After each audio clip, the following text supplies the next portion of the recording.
ஒரு கடைக்கு போனேன், 5 ரூபா பணத்தை எடுத்து கொடுத்தேன். ஒரு தினசரி பத்திரிகையை கேட்டேன். அவர் உடனே அங்கே அடுக்கி வச்சுருந்த பத்திரிகையில் ஒன்று எடுத்து என் கையில் கொடுத்தார். வாங்கிக்கிட்டேன். மீதி பணத்தை எடுத்தார். அதையும் என் கையில் கொடுக்கணும்ல, கொடுக்கல. எதிரில் இருந்த பலகையில் வச்சு எடுத்துக்க சொன்னார். எப்பவும் அவர் அப்படி தான் பண்ணுவார். நானும் எடுத்துக்கிட்டு வந்துடுவேன். இவர் ஏன் இப்படி பண்ணுறாருங்கிறது எனக்கு ரொம்ப நாளாக ஒரு சந்தேகம். ஒரு நாள் அவர்கிட்டயே இதை கேட்டுவிட்டேன். ஏங்க, நீங்கள் உங்கள் கடைக்கு வந்து பொருள்கள் வாங்குறவங்களுக்கு நீங்கள் பாக்கி சில்லறையை கொடுக்குறப்போ பலகையில் வச்சு விட்றீங்க, கையில் கொடுக்க மாட்டேங்கிறீங்களே, ஏன் அப்படின்னு கேட்டேன். காசை கையில் கொடுத்தா நம்மக்கிட்ட இருக்கிற லட்சுமி போயிடுவா சார் அப்படின்னார். அதாவது பணம் செலவாயிடும் அப்படின்னு அர்த்தமா. இன்னொரு நண்பர், அவர் ஒரு நாள் வழக்கத்துக்கு மாறாக ரொம்ப சோகமாக உட்காந்துருக்கிறார். ஏங்க என்னாச்சு, ஏன் இப்படி கப்பலே கவிழ்ந்தது மாதிரி உட்காந்துருக்குறீங்க அப்படின்னு கேட்டேன். கப்பலே கவிழ்ந்திருந்தா கூட நான் இப்படி கவலைப்பட மாட்டேன் சார், வேற ஒன்று நடந்து போச்சுன்னார். என்னன்னு கேட்டேன். என் உச்சந்தலையில் பல்லி ஒன்று விழுந்துட்டுதுன்னார். அதுக்காகவா இப்படி அப்படின்னு ஆச்சரியப்பட்டேன். ஆமாங்க, பல்லி உச்சந்தலையில் விழுந்தால் பலன் என்னன்னு பஞ்சாங்கத்தில் பார்த்தேன், மரணம்னு போட்டிருக்கு அப்படின்னு சொல்லிவிட்டு அவர் தொடர்ந்து கவலைப்பட ஆரம்பிச்சிட்டார். இப்படியும் ஒருத்தர், என் கூட வேலை பார்க்குற ஒருத்தர் எப்படி தெரியுமா, தினமும் வலது காலை வச்சு தான் ஆஃபீஸுக்கு உள்ளே நுழைவார். என்னைக்காவது தவறுதலாக இடது காலை வச்சு உள்ளே வந்துட்டார்னா அன்னைக்கு பூரா மனசு சங்கடப்படுவார். எந்த வேலையும் சரியாக ஓடாது.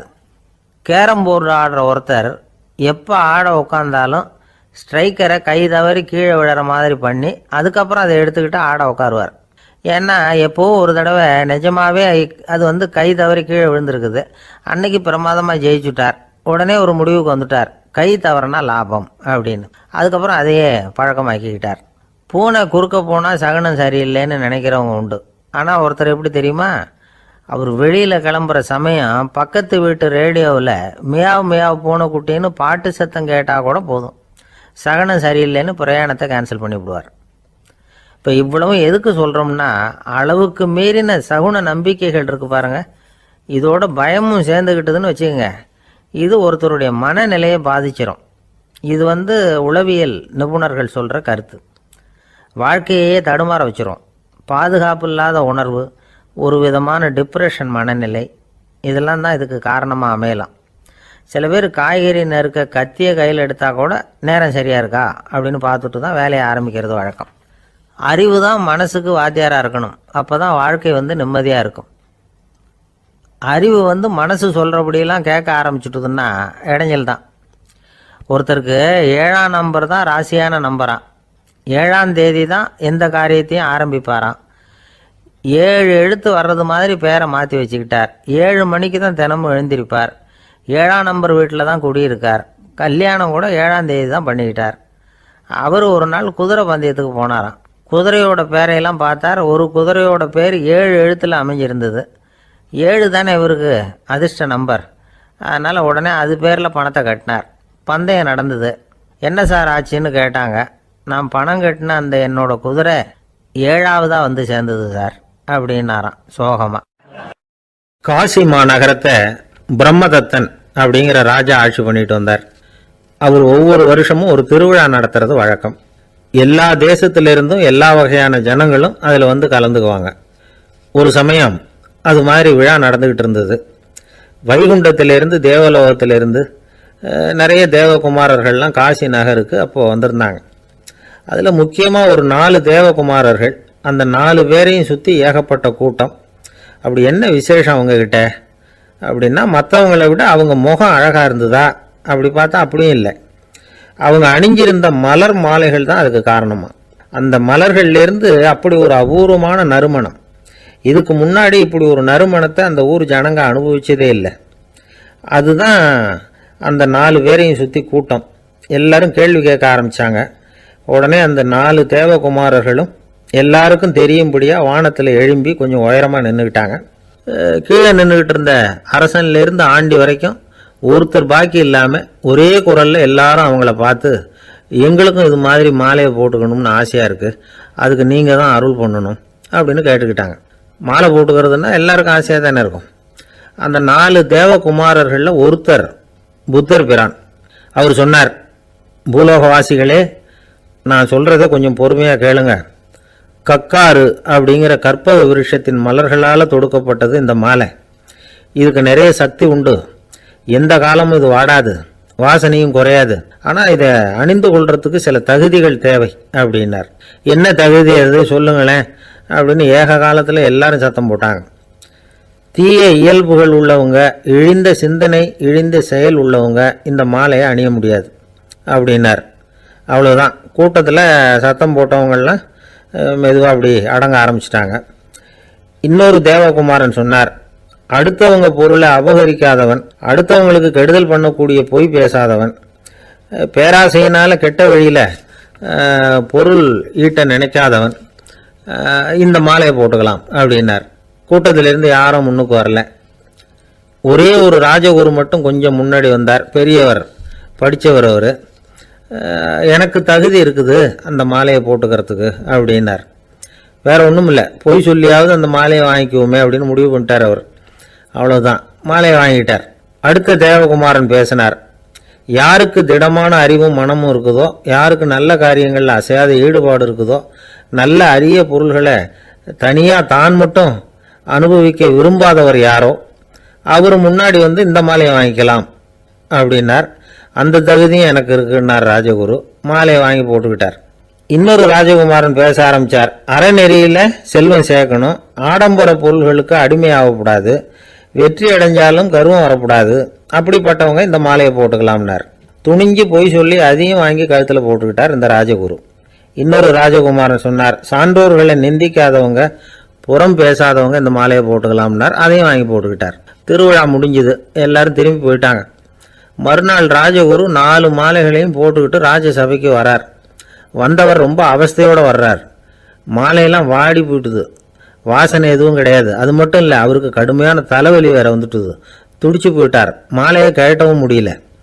ஜனங்கள்லாம் அவரை பார்த்து சிரிக்க ஆரம்பிச்சிட்டாங்க. என்னத்துக்கு ஆசைப்படணும், ஏன் இப்படி கஷ்டப்படணும் அப்படின்னு. ராஜா பார்த்தார். மறுபடியும் விழாவுக்கு ஏற்பாடு பண்ணினார். தேவகுமாரர்கள்லாம் வந்தாங்க. ராஜகுரு வந்தார். மக்கள் முன்னிலையில் அவங்க காலில் விழுந்தார், மன்னிப்பு கேட்டுக்கிட்டார். இந்த மாலையை போட்டுக்கிற தகுதி எனக்கு இல்லை. தகுதி இல்லாத ஒருத்தன் தகாத தகுதியை பொய் மூலம் பெறணும்னு ஆசைப்படுறாங்களே, அவங்களுக்கெல்லாம் என்னுடைய தண்டனை ஒரு எச்சரிக்கையாக இருக்கட்டும்னார். அதுக்கப்புறம் தேவகுமாரர்கள் அவர் கழுத்தில் இருக்கிற மாலையை கழட்டினாங்களாம். அந்த மாலைகளும் பழையபடி மனம் கொடுக்க ஆரம்பிச்சுட்டு தான். இதுலேருந்து நாம் தெரிஞ்சுக்க வேண்டியது என்னென்னா, நமக்கு தகுதி இல்லாத ஒரு கௌரவம் நம்மக்கிட்ட தானாக வந்தால் கூட அதை தவிர்த்து விடுறது தான் நல்லது. அதுதான் புத்திசாலித்தனம். ஒருத்தர் வந்தார், சார் எங்கள் இலக்கிய மன்ற விழாவுக்கு நீங்கள் தலைமை தாங்கணும்னார். உடனே இவர் சொன்னார், பேச்சாளர், சார் இலக்கியத்தை பற்றி பேசுகிற தகுதி எனக்கு இல்லையே அப்படின்னார். உடனே அவர் கூப்பிட வந்தவர் சொன்னார், அந்த தகுதி உங்களுக்கு இல்லைங்கிறது எங்களுக்கும் தெரியும் சார், அதனால தான் உங்களை தலைமை தாங்க கூப்பிடுறேன் அப்படின்னார். அது சரி, தலைமைன்னா அதுக்கு இவர் என்னதான் அர்த்தம் பண்ணுறாருன்னு தெரியல. ஒரு நாள் ராமர் அரசவையில் உட்கார்ந்துருக்கிறார். ராமராஜ்யம் நடந்துக்கிட்டு இருந்த நேரம். அந்த சமயத்தில் ஒரு நாய் அரச சபைக்கு வந்துதான். அது தலையில் அடிபட்டு ரத்தம். அந்த கோலத்தில் அது அங்கே வந்தது. எல்லாரும் ஆச்சரியமாக அதை பார்த்தாங்க. ராமரும் அந்த நாயை பார்த்தார். நீங்கள் வந்த காரியம் என்ன, என்ன நடந்தது, எதுவாக இருந்தாலும் பயப்படாமல் சொல்லு அப்படின்னார். உடனே அந்த நாய் மெதுவாக சொல்ல ஆரம்பிச்சுதான். ஐயா, நான் தெருவில் போய்கிட்டு இருந்தேன். வழியில் ஒருத்தர் வந்தார். அவர் வேத சாஸ்திரம்லாம் படித்த பெரியவர். அவர் எந்த காரணமும் இல்லாமல் அவர் கையில் வச்சுருந்த குச்சியால் என் தலையில் அடிச்சுட்டார். அதுதான் தலையில் ரத்தம். இதை நீங்கள் விசாரித்து தகுந்த தீர்ப்பு வழங்கணும் அப்படின்னு தான் அந்த நாய். ராமர் பார்த்தார். உடனே தன்னுடைய காவலர்களை அனுப்புனார். அந்த ஆளை எங்கே இருந்தாலும் போய் கொண்டுகிட்டு வாங்க அப்படின்னு விட்டார். காவலர்கள் போனாங்க. அந்த ஆளை பிடிச்சி கொண்டு வந்துட்டாங்க. அரண்மனைக்கு வா அப்படின்னு சொல்லி கூப்பிட்டுட்டு வந்துட்டாங்க. என்ன நடந்ததுன்னு விசாரித்தார் ராமர். அதுக்கு அந்த ஆள் சொன்னார், நான் வீதி வழியாக வந்துக்கிட்டு இருந்தேன். குறுக்க இந்த நாய் வந்தது. நான் அவசரமாக போய்கிட்டு இருந்தேன். இது எனக்கு வழி விடாமல் குறுக்க பூந்து இடைஞ்சல் பண்ணிச்சு. எனக்கு கோபம் வந்துட்டுது. அதனால் அடிச்சுட்டேன். வேத சாஸ்திரம் படித்த நான் என் வசம் இழந்து கோபப்பட்டது பெரிய தப்பு தான். அதை நான் ஒத்துக்கிறேன். குற்றத்தை ஒப்புக்கொள்கிறேன். எனக்கு என்ன தண்டனை கொடுக்கணுமோ அதை கொடுங்க, ஏற்றுக்கிறேன் அப்படின்னு விட்டார். சரி, இப்போ அந்த ஆளுக்கு தண்டனை கொடுக்கணும். என்ன தண்டனை கொடுக்கறது யோசனை பண்ணார் ராமர். அதையும் அந்த நாய்கிட்டே கேட்டார். நீயே சொல்லு, என்ன தண்டனை கொடுக்கலாம் இவருக்கு அப்படின்னார். இதுக்கு அந்த நாய் என்ன சொல்லிச்சு தெரியுமா? இவரை ஏதாவது ஒரு கோயிலுக்கு தர்மகர்த்தாவாக நியமனம் பண்ணி விடுங்க, அதுதான் இவருக்கு சரியான தண்டனை அப்படின்னுது. இதை கேட்டதும் ராமர் முகத்தில் புன்னகை. ஆனால் அங்கே இருந்த மற்றவங்களுக்கெல்லாம் ஆச்சரியம். அது எப்படி, தப்பு செஞ்சவங்களுக்கு தண்டனை கொடுக்கறது தானே நியாயம், அதை விட்டுவிட்டு தர்மகர்த்தா பதவியை கொடுக்க சொல்லுது இந்த நாய் அப்படிங்கிற ஆச்சரியம். இந்த சந்தேகத்தை அந்த நாய்கிட்டயே கேட்டாங்க அங்கே இருந்தவங்க. இதுக்கு அந்த நாய் பதில் சொல்லிச்சான், நான் போன பிறவியில் ஒரு கோயிலுக்கு தர்மகர்த்தாவாக இருந்தேன். எவ்வளவோ கவனமாக எச்சரிக்கையாக தான் என்னுடைய கடமைகளை எல்லாம் செஞ்சுக்கிட்டு வந்தேன். அப்படி இருந்தாலும் சில சமயங்களில் என்னையும் மீறி கோயில் செல்வத்தை நான் அனுபவிக்கிறதுக்கு காரணம் ஆயிட்டேன். ஒரு கோவிலுக்கு தர்மகர்த்தாவாக இருக்கிறவங்க எப்படியும் இந்த பாவத்திலேருந்து தப்பிக்கிறது கஷ்டம். அதனால தான் நான் இந்த பிறவியில் நாயாக பிறந்து இப்படி கஷ்டப்படுறேன். இதே நிலைமை இந்த ஆளுக்கும் ஏற்படணும் அப்படிங்கிறதுக்காக தான் அவரையும் ஒரு கோயிலுக்கு தர்மகர்த்தாவை நியமிக்கும்படி கேட்டுக்கிட்டேன் அப்படின்னு தான் இந்த நாய்.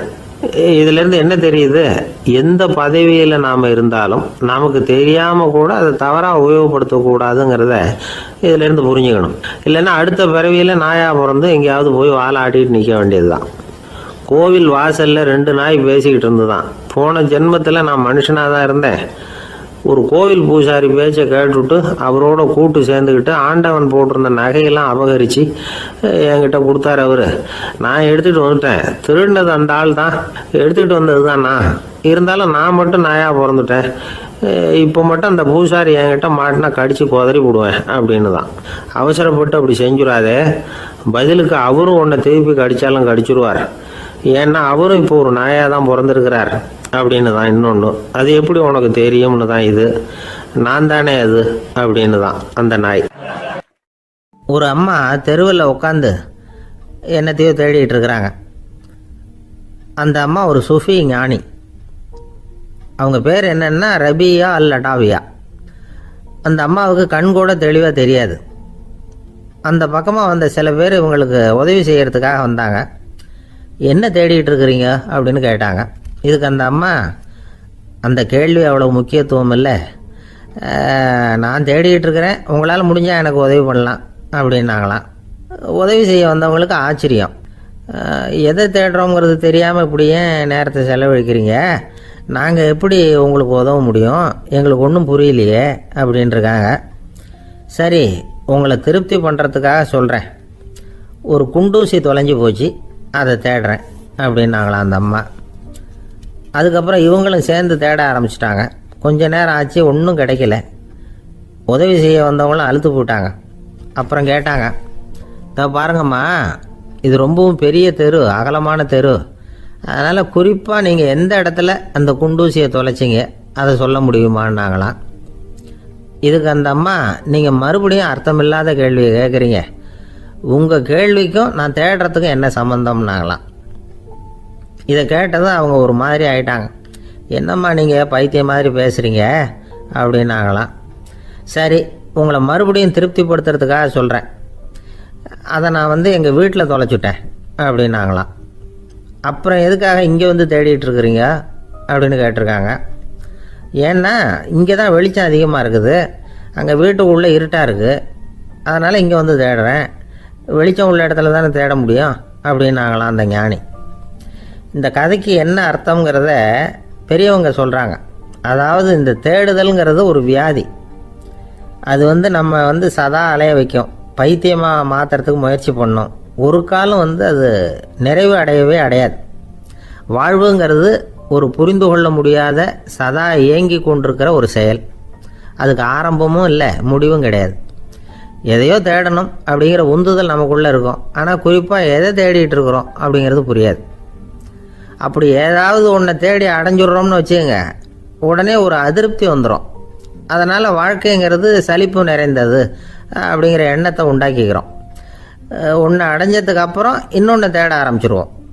ஆக இந்த தேடல்ங்கிறது நாம் ஒன்று அடைஞ்சாலும் அடையாவிட்டாலும் தொடர்ந்து நடந்துக்கிட்டு தான் இருக்கும். இதுக்கு முடிவே கிடையாது. இந்த உண்மையை நாம் நல்லா புரிஞ்சுக்கணும் அப்படிங்கிறது பெரியவங்களுடைய கருத்து.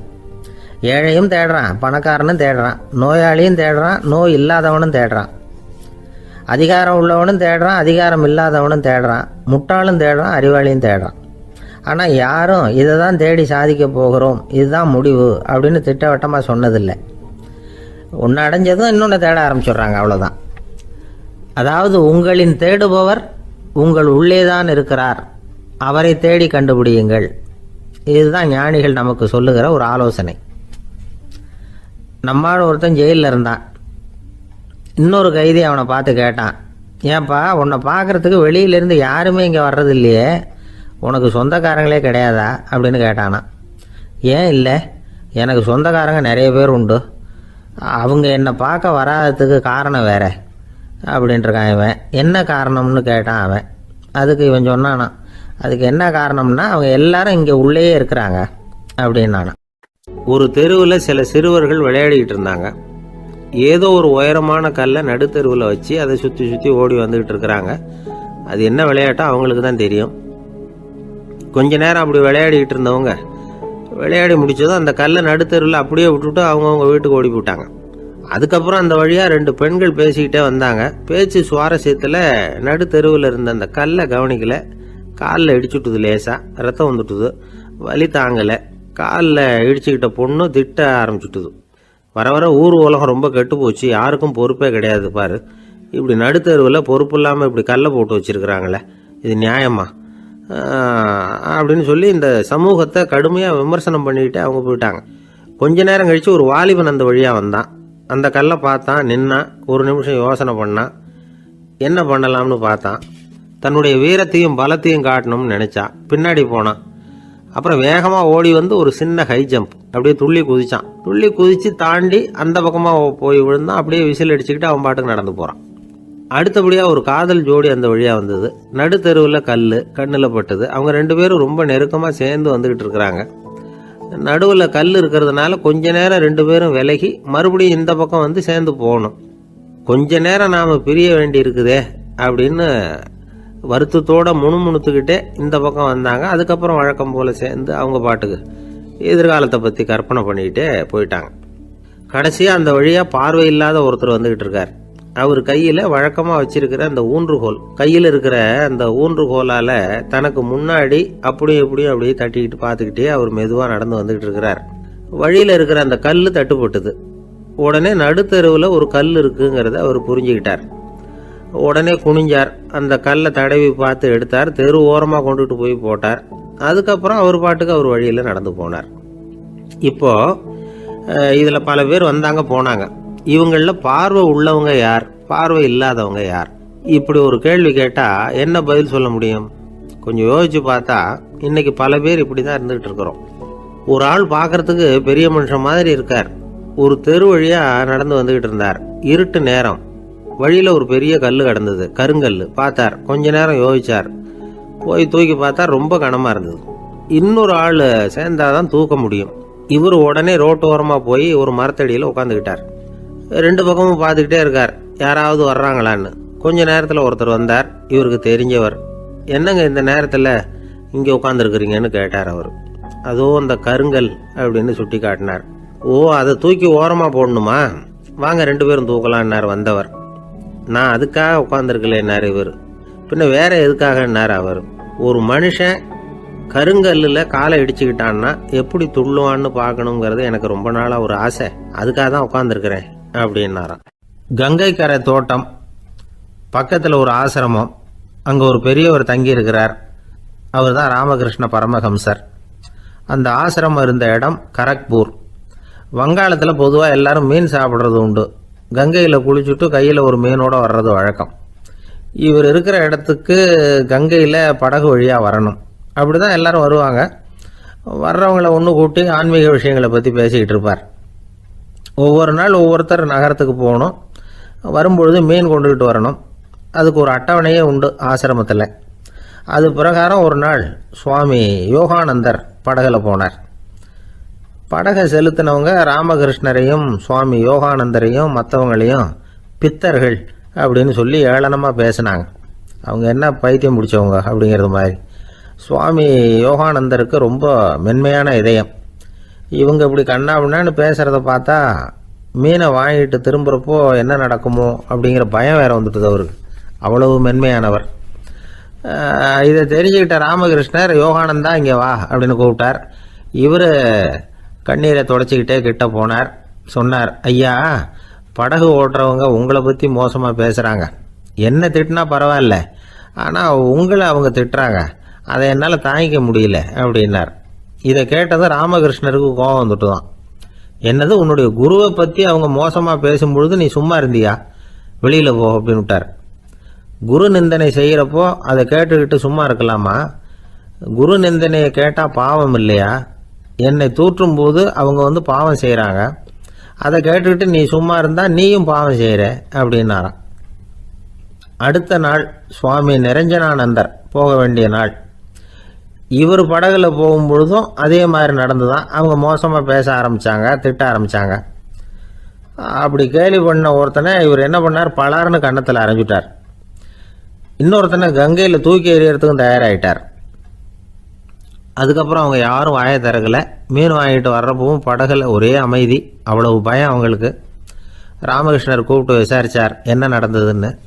இவர் சொன்னார், அவர் யோகானந்தா போகும்பொழுது என்ன நடந்ததோ அப்படியே தான் இப்போவும் நடந்தது. குரு நிந்தனை செய்கிறத கேட்டுக்கிட்டு நான் சும்மா இருப்பேனா? ஒருத்தனை அப்படியே அரைஞ்சுட்டேன், இன்னொருத்தனை ஆற்றுல தூக்கி போட்டுருவேன்னு பயமுறுத்தினேன், அவ்வளவுதான் அப்படின்னாராம். இப்போவும் ராமகிருஷ்ணருக்கு கோபம் வந்துட்டு தான். என்ன இது, அணியறது காஷாயம், இருக்கிறது ஆசிரமம், உனக்கு இவ்வளவு கோபம் வந்ததுன்னா அப்புறம் என்னத்துக்கு ஆசிரமத்தில் இருக்கணும்? பிரம்மச்சாரி எப்பவும் அமைதியாக இருக்கணும் அப்படின்னு அறிவுரை சொன்னாராம் ராமகிருஷ்ணர். அப்போ இவர் கேட்டாராம், ஏங்க அவருக்கு ஒரு விதமான அறிவுரை சொன்னீங்க, எனக்கு வேற விதமாக அறிவுரை சொல்கிறீங்க, இதில் எது உண்மை அப்படின்னு கேட்டிருக்கார். இதுக்கு ராமகிருஷ்ணர் சொன்ன பதில் என்னென்னா, அட அசடே, சக்கரத்தில் காற்று அதிகமாக இருந்தால் குறைக்கணும், குறைச்சலாக இருந்தால் கூட்டணும். அவன் சாது, அவனுக்கு அதிக உணர்ச்சி தேவை, உனக்கு படபடப்பு அதிகம், உனக்கு பொறுமை தேவை அப்படின்னாராம். இதில் உள்ள கருத்து என்னென்னா, கல்விங்கிறது எப்படின்னா அதை சூழ்நிலைக்கு தகுந்த மாதிரி கற்பிக்கணும். எல்லாருக்கும் ஒரே மாதிரி கற்பிக்கக்கூடாது. கேட்குற ஒரு தகுதி, புரிஞ்சுக்கிற திறமை, இதை பொறுத்து கல்வி அமையணும். ஆரம்ப காலத்தில் ஒரு குரு, அப்போ ஒரு சீடன் இருந்தான். அது வேடிக்கையான குரு, வேடிக்கையான சீடன். ஒரு ஆசிரமம். ஒரு நாள் ஒருத்தன் அவசரமாக அந்த குருவை தேடி வந்திருக்கிறான். என்ன விஷயம்னு விசாரித்தார் குரு. உங்கள் சீடர் என்னை அடிச்சுட்டார் அப்படின்னு புகார் பண்ணானா அந்த ஆள். குரு சீடனை கூப்பிட்டார். அடிச்சியா இந்த ஆளை அப்படின்னு கேட்டாராம். ஆமான் இருக்கான் சீடன். ஏன் அடிச்சே அப்படின்னு கேட்டாராம். இந்த ஆள் உங்களை பற்றி மட்டமாக பேசிவிட்டான், என்னால் அதை தாங்கிக்க முடியல, அதனால தான் அடிச்சுட்டேன்ருக்கான். அப்படி என்ன பேசினா அப்படின்னு கேட்டாராம். உன்னுடைய குருநாதர் இப்போல்லாம் அர்த்தமில்லாமல் பேச ஆரம்பிச்சுட்டார் அப்படின்னு சொல்லிவிட்டான், அதனால தான் அடிச்சுட்டேன் அப்படின்னு நானான். அதுக்காக அடித்தே அப்படின்னாராம். நான் அதுக்காக அடிக்கலை குருவே, இப்பெல்லாம் நீங்கள் அர்த்தம் இல்லாமல் பேசுகிறதாக அவன் சொல்கிறான், அப்படின்னா இதுவரைக்கும் நீங்கள் அர்த்தத்தோடு பேசினதாகத்தானே அர்த்தம், அது தப்பு தானே, அதனால தான் அடித்தேன் அப்படின்னு நானான். திபேத் நாட்டில் புத்த மடாலயங்கள் நிறைய உண்டு. அதுக்கு ஒரு தலைமையகமும் உண்டு. அது இந்த திபேத் தலைநகரம் லாசாவில் இருக்குது. ரொம்ப காலத்துக்கு அப்பால் அதை பற்றிலாம் நிறைய விவரங்கள் எழுதி வச்சிருக்கிறாங்க. அது இப்போவும் நமக்கு கிடைக்குது.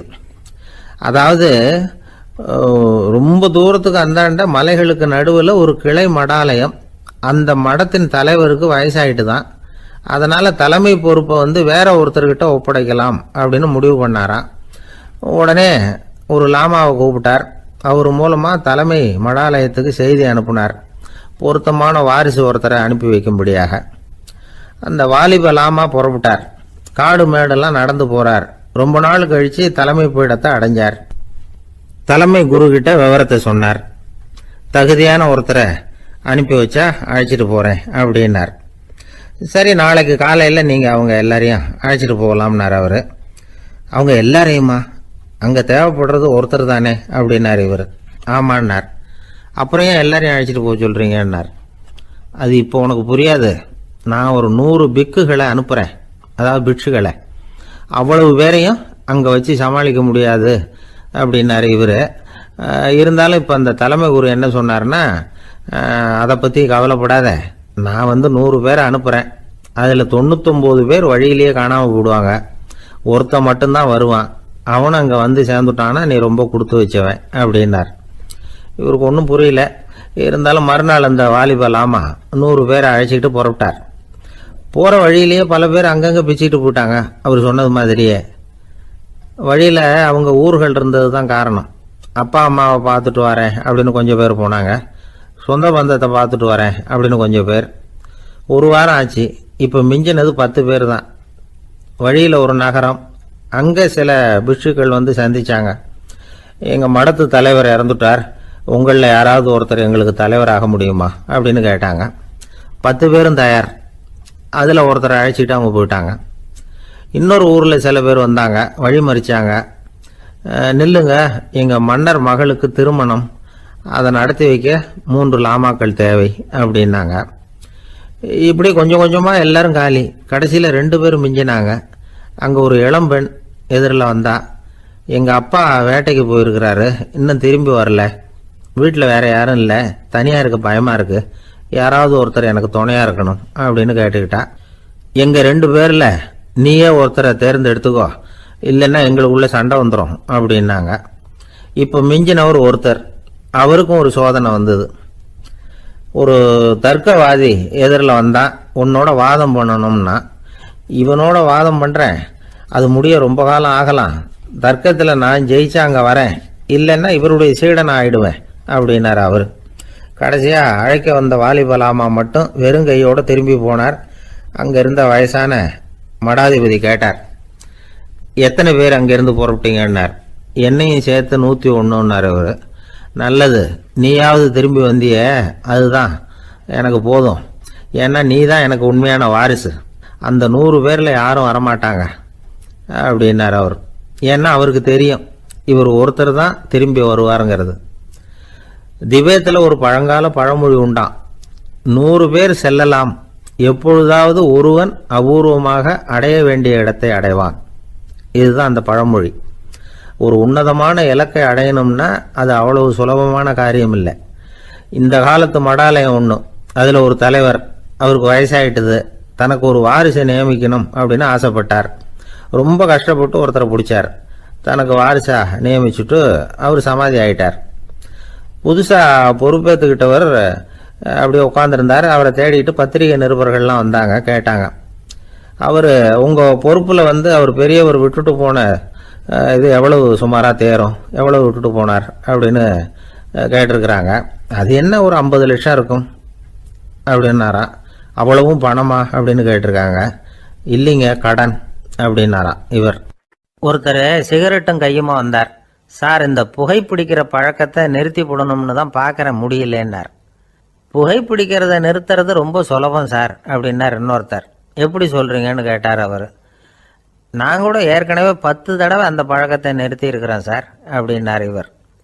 இதுலேருந்து என்ன தெரியுது? புகைப்பழக்கத்தை திடீர்னு விட்டு விடுறதுங்கிறது ரொம்ப கஷ்டம்னு தெரியுது.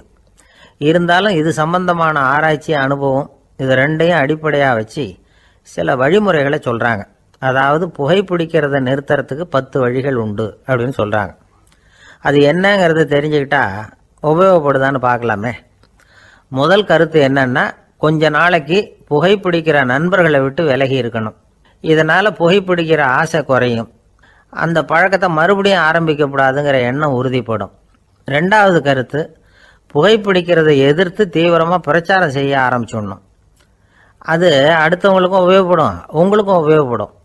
உங்கள் உள்ளுணர்வை அது தூண்டும், உங்களை உறுதி கொள்ள வைக்கும்.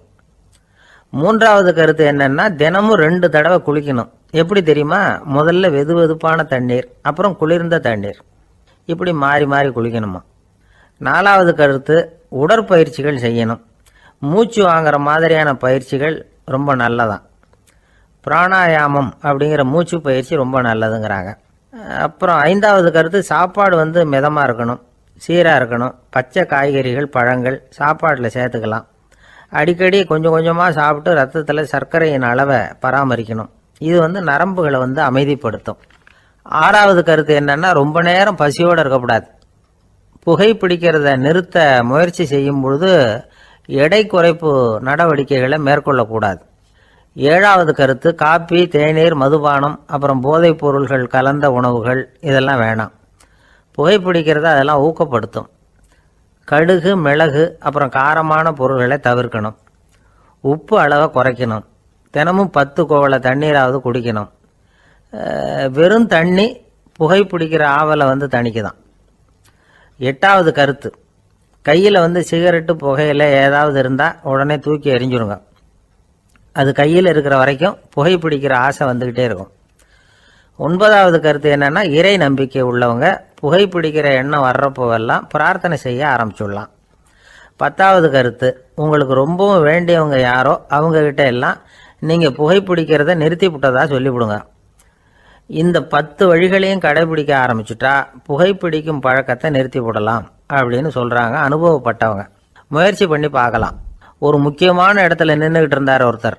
அங்கே இன்னொருத்தர், ஏன் சார் இந்த இடத்துல சிகரெட் பிடிக்கலாமா அப்படின்னு அனுமதி கேட்டார். இந்த இடத்துல சிகரெட் பிடிக்கக்கூடாதுங்க அப்படின்னாரு இவர். நீங்கள் இப்படி சொல்கிறீங்க, ஆனால் இந்த இடத்துல கீழே நிறைய சிகரெட் துண்டுகள் கிடக்குதே, அவங்கெல்லாம் யார்? அவங்கள